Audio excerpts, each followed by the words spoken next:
तुम क्यों व्यर्थ में चिंता करते हो? तुम क्यों भयभीत होते हो? कौन तुम्हें मार सकता है? आत्मा ना कभी जन्म लेती है, ना ही इसे कोई मार सकता है। यही जीवन का अंतिम सत्य। जिसने मन को जीत लिया है, उसने पहले ही परमात्मा को प्राप्त कर लिया है, क्योंकि उसने शांति प्राप्त कर ली है। ऐसे मनुष्य के लिए सुख, दुख, सर्दी, गर्मी और मान अपमान एक से है। श्रेष्ठ पुरुष को सदैव अपने पद और गरिमा के अनुरूप कार्य करने चाहिए, क्योंकि श्रेष्ठ पुरुष जैसा व्यवहार करेंगे, जो इन्हीं आदर्शों के अनुरूप सामान्य पुरुष भी वैसा ही व्यवहार करेंगे। सफलता जिस ताले में बंद रहती है, वह दो चाबियों से खुलती है, एक कठिन परिश्रम और दूसरा दृढ़ संकल्प। मैं भूत, वर्तमान और भविष्य काल के सभी जीवों को जानता, लेकिन वास्तविकता में मुझे कोई नहीं जानता है। जो दान कर्तव्य समझकर बिना किसी संकोच के किसी जरूरतमंद व्यक्ति को दिया जाए, वह सात्विक माना जाता है। जो पुरुष सुख और दुख में विचलित नहीं होता है और इन दोनों में संभव रहता है, वो निश्चित रूप से मुक्ति के योग्य है। गर्म फल है जिसे इंसान को हर हाल में काटना ही पड़ जाता है। इसलिए हमेशा अच्छे बीज बोए ताकि फसल अच्छी हो। जो लोग भक्ति में श्रद्धा नहीं रखते, वो मुझे पा नहीं सकते। अतः वो इस दुनिया में जन्म मृत्यु के रास्ते पर वापस आते रहते हैं। मेरे लिए ना कोई घृणित है, ना प्रिय, किंतु जो व्यक्ति भक्ति के साथ मेरी पूजा करते हैं, वो मेरे साथ और मैं भी उनके साथ। मनुष्य को जीवन की चुनौतियों से भागना नहीं चाहिए, ना ही भाग्य और ईश्वर की इच्छा जैसे वाहनों का प्रयोग करना चाहिए। मनुष्य को परिणाम की चिंता किए बिना लोभ, लालच बिना एवं निस्वार्थ और निष्पक्ष होकर अपने कर्तव्यों का पालन करना चाहिए। जिस तरह प्रकाश की ज्योति अंधेरे में चमकती है, ठीक उसी प्रकार सत्य भी चमकता है। इसलिए हमेशा सत्य की राह पर चलना चाहिए, जिससे मनुष्य के अंदर ज्ञान की कमी और ईश्वर में सरदार नहीं होती। वो मनुष्य जीवन में कभी भी आनंद और सफलता को प्राप्त नहीं कर पाता। जब जब इस धरती पर पाप, अहंकार और अधर्म बढ़ेगा, तो उसका विनाश कर धर्म की पुनः स्थापना करने हेतु मैं अवश्य अवतार लेता रहूंगा।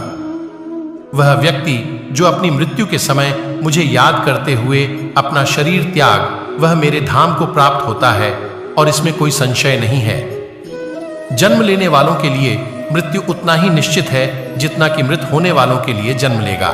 इसलिए जो अपरिहार्य है, उस पर शोक मत का। वो जो वास्तविकता में मेरे उत्कृष्ट जन्म और गतिविधियों को समझता है, वह शरीर त्यागने के बाद पूर्ण जन्म नहीं लेता और मेरे धाम को प्राप्त होता है। जो होने वाला है वो होकर ही रहता है, और जो नहीं होने वाला कभी नहीं होता। ऐसा निश्चय जिनकी बुद्धि में होता है, उन्हें चिंता कभी नहीं सताती है। अपने परम भक्तों जो हमेशा मेरा स्मरण या एक चित्र मन से मेरा पूजन करते हैं, मैं व्यक्तिगत रूप से उनके कल्याण का उत्तरदायित्व लेता। जो कोई भी व्यक्ति जिस किसी भी देवता की पूजा विश्वास के साथ करने की इच्छा रखता है, मैं उस व्यक्ति का विश्वास उसी देवता में दृढ़ कर देता हूँ। अच्छे कर्म करने के बावजूद भी लोग केवल आपकी बुराइयां ही याद रखेंगे। इसलिए लोग क्या कहते हैं, इस पर ध्यान मत। तुम अपना कर्म करते रहो, मानव कल्याण। ये भागवत गीता का प्रमुख उद्देश्य है। इसलिए मनुष्य को अपने कर्तव्यों का पालन करते समय मानव कल्याण को प्राथमिकता देना चाहिए।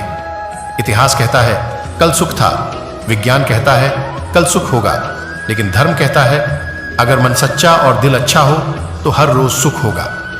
क्रोध से भ्रम पैदा होता है, भ्रम से बुद्धि व्यग्र होती है। जब बुद्धि व्यग्र होती है तो तर्क नष्ट हो जाता है, और जब तर्क नष्ट होता है तब व्यक्ति का पतन होता है। अपने आप को ईश्वर के प्रति समर्पित कर दो, यही सबसे बद्धा सहारा है। जो कोई भी सहारे को पहचान गया है, वह डर, चिंता और दुखों से आजाद रहता है। मनुष्य को अपने कर्मों के संभावित परिणामों से प्राप्त होने वाली विजय, यहां पर आज है लाफ यहाँ नी पर सताया, दुख इत्यादि के बारे में सोचकर चिंता से ग्रसित नहीं होना चाहिए। ना तो यह शरीर तुम्हारा है, ना ही तुम इस शरीर के मालिक हो। यह शरीर 5 तत्वों से बना है, आग, जल, वायु, पृथ्वी और आकाश। एक दिन यह शरीर नहीं, पंचतत्व में विलीन हो जाएगा। मनोज सिंह का मन इंद्रियों के चक्रव्यूह के कारण भ्रमित रहता है, जो वासना, लालच से जैसी बुरी आदतों से ग्रसित हो जाता है। इसलिए मनुष्य का अपने मन एवं आत्मा पर पूर्ण नियंत्रण होना चाहिए। मनुष्य को अपने धर्म के अनुसार कर्म करना चाहिए। जैसे विद्यार्थी का धर्म विद्या प्राप्त करना, सैनिक का धर्म देश की रक्षा करना, जिन्स मानव का जो कर्तव्य है उसे वह करता भी है, पूर्ण करना चाहिए।